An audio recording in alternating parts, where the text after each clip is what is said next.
My name is Don K. Preston. I am the president of Preterist Research Institute of Ardmore, Oklahoma. All right. Well, we are continuing our study of 1 Corinthians chapter 15. I've been sharing with you the direct correspondence between 1 Corinthians 15 and Romans chapter 8. In Romans chapter 8, Paul ties what he calls the suffering of this present time, which he calls the birth pains. We know that the whole creation labors in birth pains until now. And that motif of birth pains is a very, very important Bible doctrine.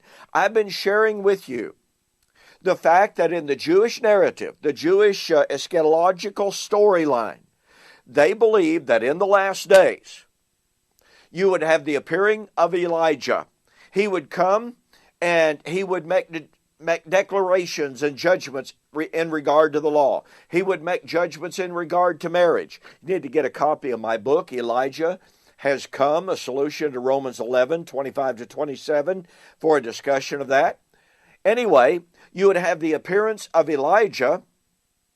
Then you would have the Great Tribulation and the Great Apostasy. Sometimes they flip-flop those. But nonetheless, in that last generation, and by the way, there is never ever the idea that you find in some scholars that the Great Tribulation began in the first century and it's still ongoing. Kim Riddlebarger, Greg Beale.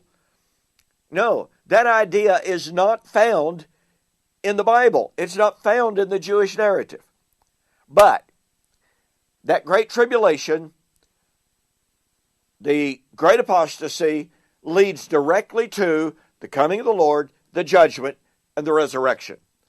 Now, what I've been sharing with you are some key Old Testament messianic prophecies that there would in fact be the time of trouble, a time of tribulation, followed immediately by the resurrection. That's why Paul's reference to the birth pains leading to the redemption of the body is so critical to understand. Do you remember Jeremiah chapter 30, the time of Jacob's trouble, leading directly to the kingdom and the rule and reign of the Messianic king and the new covenant? Jeremiah chapter 31. Isaiah chapter 25. Isaiah chapter 26. Hosea chapter 13, verse 13 and 14. And look, I've just got to emphasize this. I've got to take the time to do this.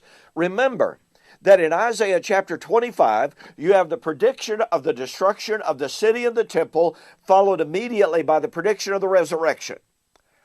In Hosea chapter 13, verse 13 and 14, you have the birth pangs.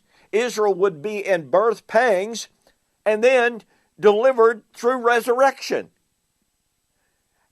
Again, Isaiah chapter 26, Israel would be in birth pains, followed immediately by the resurrection. Folks, the connection is there. It is immediate. It's not extrapolated out. There is no gap between the birth pains, i.e. the tribulation, and the kingdom or the resurrection. There is just simply no distinction or temporal division.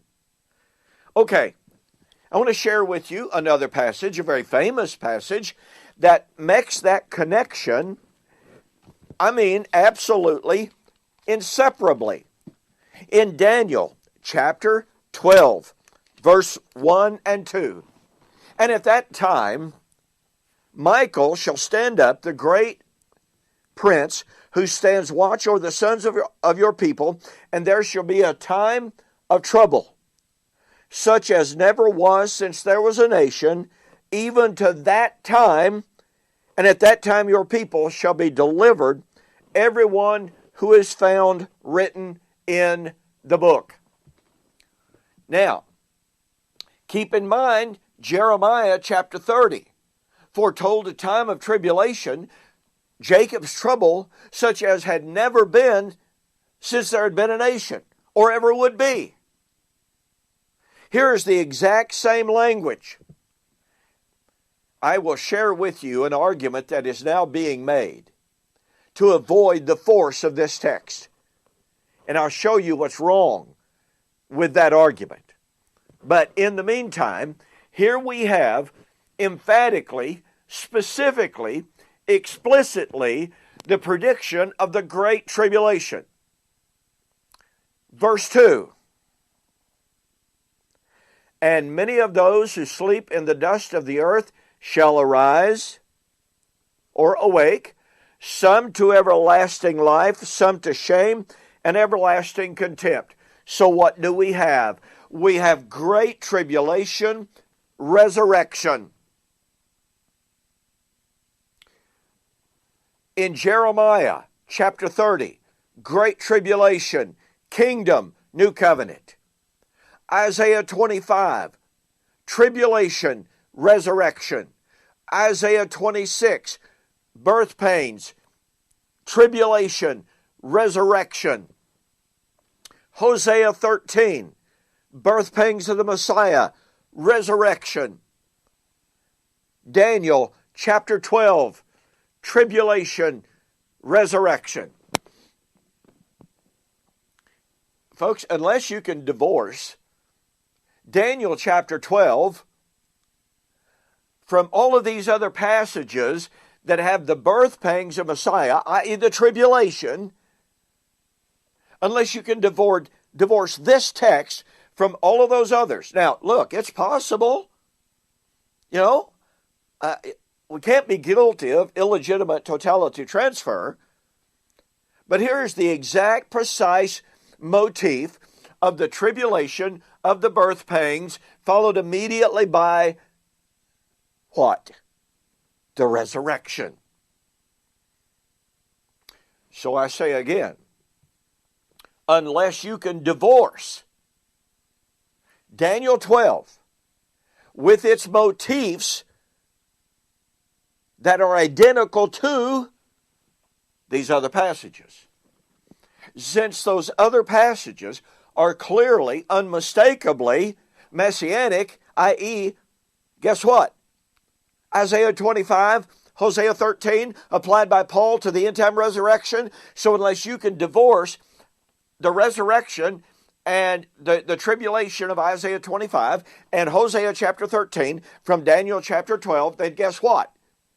That means that the tribulation and the resurrection of Daniel chapter 12 is at the same time as Isaiah 25 and Hosea chapter 13, both of which are explicitly posited at the time of the destruction of Old Covenant Israel. Oh, and Daniel chapter 12 is likewise posited at the time of the destruction of Israel. We'll see that as we continue. Okay, we'll see you on the flip side.